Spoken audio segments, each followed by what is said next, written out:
Hey, are you aware that there are 6 states this November that have abortion rights on the ballot? Probably not, so we're going to talk about them. If you or someone you know lives in Colorado, Florida, Maryland, New York, Nevada, or South Dakota, abortion rights are up and you really need to pay attention to this election. 3 of these states are trying to provide a constitutional right to the access to abortion. 2 states are trying to add a more inclusive language to their existing abortion right laws, and 1 of them is trying to amend their constitution, and we're going to go down each of them. So in Colorado, the Right to Abortion Initiative, it provides a constitutional right to abortion in the state constitution and this is the big one, allow the use of public funds for abortion. Now, why is this a big deal? Because for anyone who is not aware of the Hyde Amendment, it basically bars federal funds from being used to pay for abortions, unless in the case of the mother's life being at risk or the pregnancy is caused by schmincest or grape. But Colorado would be state funding, not federal funding, so this would be completely okay. Now on to my home state of Florida. We're going to get into more detail. But anyway, Florida's Amendment 4 would provide a constitutional right to abortion before fetal viability, which is estimated to be around 24 weeks, and before anyone gets their panties in a bunch. Most abortions happen within the first trimester, so the first 13 weeks of pregnancy, you are looking at about 93% of abortions happening during this time. And as for that 24-week viability mark, past 21 weeks, as you can see in this chart, and it can vary between the year you're talking about, but overall, you're looking at less than a 2% chance of someone getting an abortion past 21 weeks, much less 24. And this is extremely important because, unfortunately, my governor, who answers the question, what if Moldy Tortellini had a face? This man is only 45, by the way. God, being a hateful piece of shit, ages you horribly.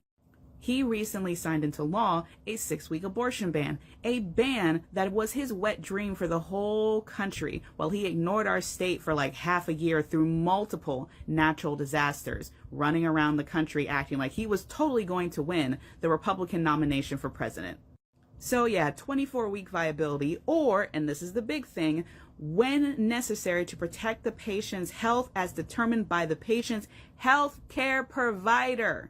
We have seen far too many stories of, not just in Florida, but across the country, of people being denied access to abortion because their doctors are terrified of being sued at best and imprisoned for years, sometimes a decade, depending on the state, at worst, if they help a patient who is not on the brink of death. So basically, someone experiencing sepsis from their pregnancy. But Amendment 4 basically says, hey, if you live in Florida and you vote yes, then whatever you need done for the sake of your reproductive health, it will be handled between you and your doctor and nobody else. All right, so Maryland's Right to Reproductive Freedom Amendment will amend Maryland's state constitution to establish the right to reproductive freedom defined as to include decisions to prevent, continue, or end one's own pregnancy. So I'm reading this as contraceptives cannot be threatened. You cannot lose access to contraceptives. Things like IVF or other in vitro treatments, they can't be threatened if you want to continue trying to get pregnant. And abortion also cannot be threatened, and you can get it if you need or want to.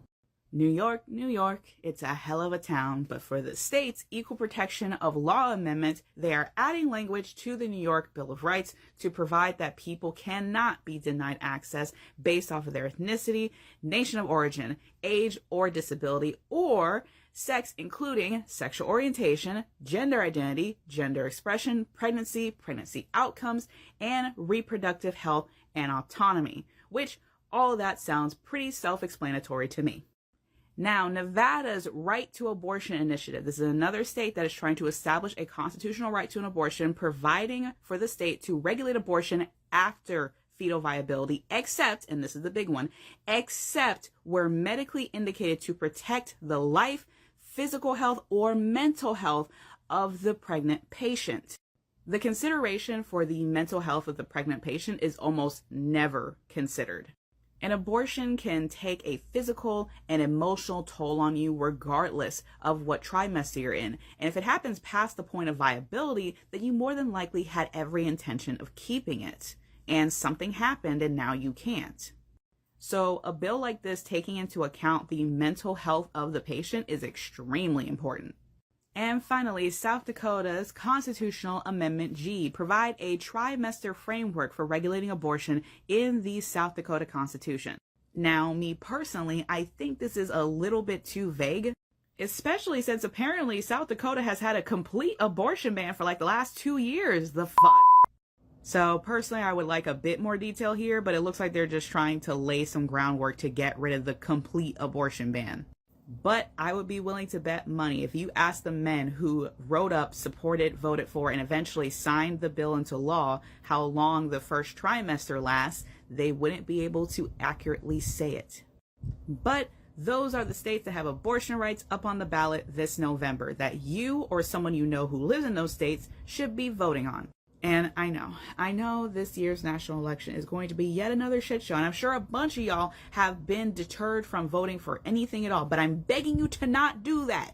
There are important initiatives like those abortion measures that happen in every single election, not just the national ones, not just your state ones, but your local elections too. If you or your loved ones want legitimate positive change for the country, for your state, and even your own city, you cannot just participate in national elections, maybe vote in every other state election, but then completely ignore every local election that happens. The people who like to say voting is pointless, your vote doesn't matter, so you might as well not even try, how much do you want to bet that those same people have never actually really participated in their local elections? And I wouldn't be surprised if they didn't, because voter turnout for local elections is piss poor.